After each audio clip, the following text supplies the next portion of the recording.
Mafia ప్రకారం MRP rate కన్నా ఎక్కువ రేటుకి అమ్ముతా ఉన్నారు. అన్ని రకాలుగా ఈరోజు స్కాములు జరుగుతూ ఉన్నాయి రాష్ట్రంలో. ఇంకొకటి, ఈ మధ్యకాలంలోనే అసెంబ్లీలో సాక్షిగా ఇంకా అబద్ధాలు కొనసాగిస్తూ మాట్లాడుతున్నారు. రాష్ట్రంలో మహిళలంతా మాయమైపోతున్నారని ఎన్నికలకు ముందు ఏ మాదిరిగా దుష్ప్రచారం చేశారు. వాలంటీర్లే కారణమని, హ్యూమన్ ట్రాఫికింగ్ చేస్తూ ఉన్నారని, రాష్ట్రంలో ఎక్కడికి వెళ్ళినా కూడా దీని మీద దత్తపుత్రుడు, ఇప్పుడు డెప్యూటీ చీఫ్ మినిస్టర్ రకరకాలుగా మాట్లాడేవాడు. వాళ్ళు చేసిన ఆర్గనైజ్డ్ క్రైమ్లో ఇది కూడా, ఈ దుష్ప్రచారం కూడా ఒక భాగం.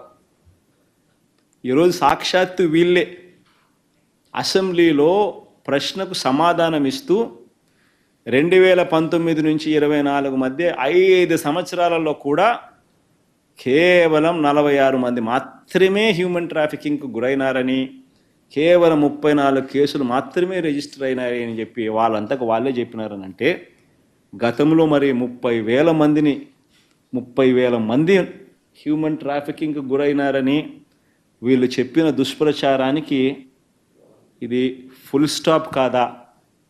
వాలంటీర్ల మీద వీళ్ళు చేసిన దుష్ప్రచారానికి ఇది ఫుల్ స్టాప్ కాదా?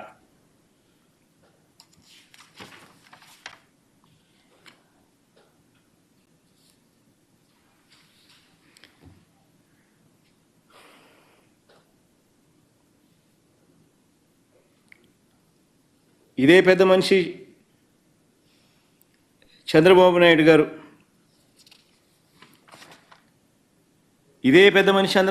గారు, సూపర్ 6 పేరుతో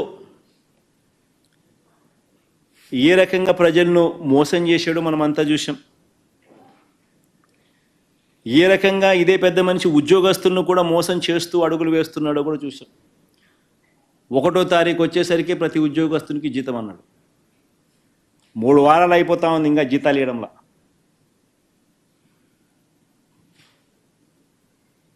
ఆరు నెలలు కాల.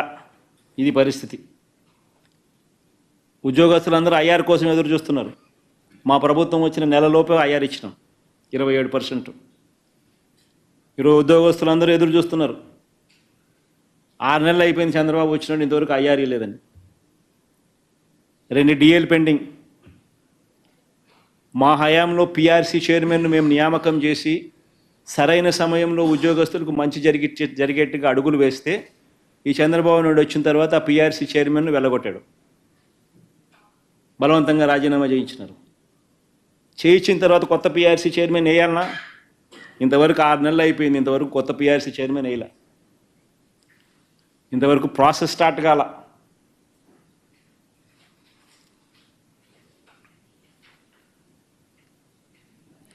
ఒకవైపున ఈ పరిస్థితి, రెండో వైపున ఉద్యోగాలన్నీ కూడా పీకుతా ఉన్నాడు.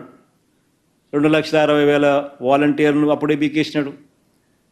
15,000 మంది ఏపీ బ్రేవరేజెస్ కార్పొరేషన్లో అవుట్సోర్సింగ్లో పనిచేస్తా ఉన్న వాళ్ళని పీకేసినాడు.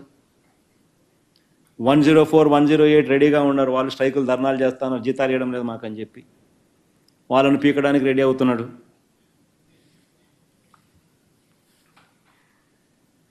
టాయిలెట్ మెయింటెనెన్స్కి సంబంధించిన స్కూళ్ళల్లో వాళ్ళకు జీతాలు సరిగ్గా లేవు. ఆర్పీలకు జీతాలు సరిగ్గా లేవు. నెలల తరబడి వెయిటింగ్.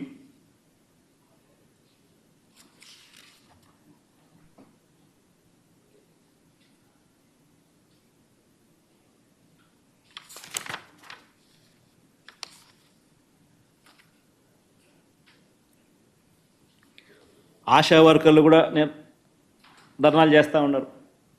ఏం చెప్పాడు వాళ్ళకు కూడా? రిటైర్మెంట్ బెనిఫిట్ ఇస్తానన్నాడు, పదవి విరమణ వయసు పెంచుతానన్నాడు, బీమా సౌకర్యం కల్పిస్తానన్నాడు, జీతాలు పెంచుతామన్నాడు, మట్టి ఖర్చుల కింద 20,000 ఇస్తామన్నాడు. మేనిఫెస్టోలో కూడా పెట్టాడు. ఇప్పటి వరకు వారి గురించి కూడా పట్టించుకున్న పరిస్థితి లేదు. సూపర్ 6లు లేవు, సూపర్ 7లు లేవు. వీటి వైఫల్యాలకు సంబంధించి ఇదొకటే కాదు, వాలంటీర్ల పరిస్థితి ఎంత దిక్కుమాలిన అబద్ధాలు ఆడుతూ ఉన్నాడంటే వాలంటీర్లకు సంబంధించి అన్యాయం అనిపిస్తుంది నిజంగా. అసలు వాలంటీర్లను అసెంబ్లీలో ఒక ప్రశ్నకు సమాధానం చెబుతూ అసెంబ్లీలో చెప్తాడు, ఆగస్టు 2023 అంటే మా హయాంలోనే ఆగస్టులోనే 2023లోనే వాలంటీర్ వ్యవస్థను మేము తీసేసినామని చెప్పి. అది ఒకసారి చూపించి, లెటర్ ఉందా? లెటర్ పెట్టండి ఒకసారి. అది అసెంబ్లీలో ఈ లెటర్.